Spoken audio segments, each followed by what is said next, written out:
Bom, pessoal, vários de vocês postaram a dúvida em relação ao exercício 6 do capítulo 5, que é esse exercício aqui, ó. Então, a gente tem uma proposição composta. Observem que nós temos as operações condicional, aqui tem um e aqui não é operação, né? Foi pedido para verificar se há uma relação de implicação. Então, nossa primeira proposição composta, que é a esquerda, do símbolo de relação de implicação, e aqui a segunda proposição. O ideal é escrevermos essa proposição na sua forma simbólica. Então, para isso, eu destaquei aqui, né, eu identifiquei as operações, vão aparecer outras. Como é que essas outras aparecem? Então, observem aqui, ó, eu tenho as proposições x diferente de y e também eu tenho x igual a y. Essas duas proposições, eu não posso chamar, por exemplo, uma de P e a outra de Q, já que uma é a negação da outra. Então, por exemplo, a negação de x é igual a y é x diferente de y. Então, observem que aqui eu estou simbolizando, né, o x igual a y por P, logo, o x diferente de y obrigatoriamente tem que ser simbolizado por não P. E a gente tem também aqui uma outra proposição que é x igual a zero, que não tem nada a ver com x igual a y ou x diferente de y. Essa eu estou simbolizando por quê? Então, a nossa proposição, essa aqui de cima, ela pode ser escrita assim, ó, não P, né? Não P é o x diferente de y, então não P, que tem a condicional, então está aqui, permaneceu. X igual a y é P, então aqui está o P, e x diferente de y é o não P, então está aqui simbolizada a proposição que antecede a relação de implicação. E o x igual a zero foi chamado de quê? Então, está aqui. Bom, pessoal, então, na verdade, o que eu preciso?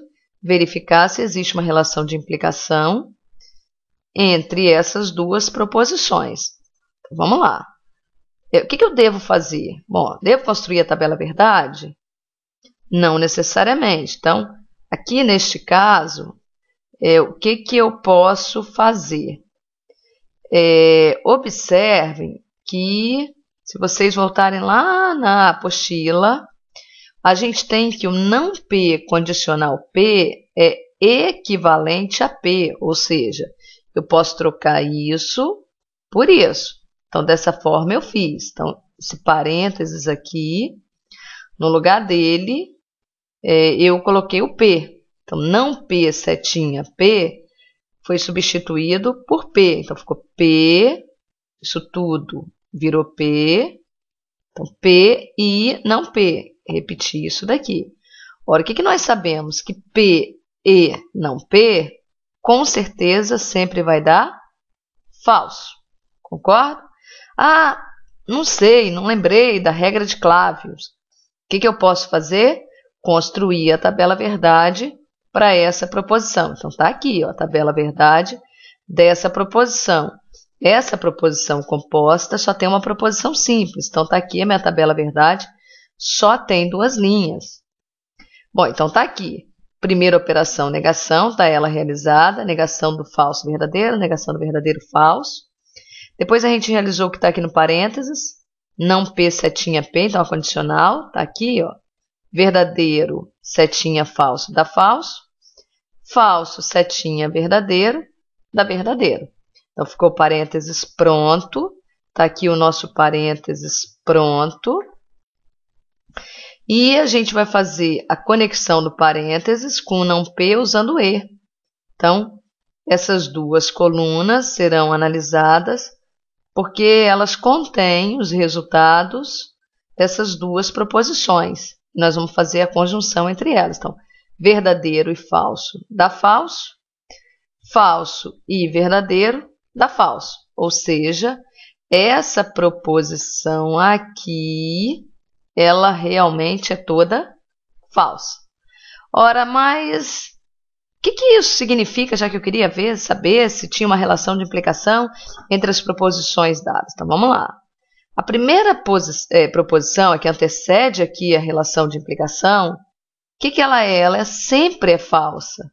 Ó, se a minha primeira proposição aqui sempre é falsa, significa dizer que a relação de implicação é verdadeira. Relembrando, para que não haja implicação, a primeira proposição tem que ser verdadeira e a segunda falsa.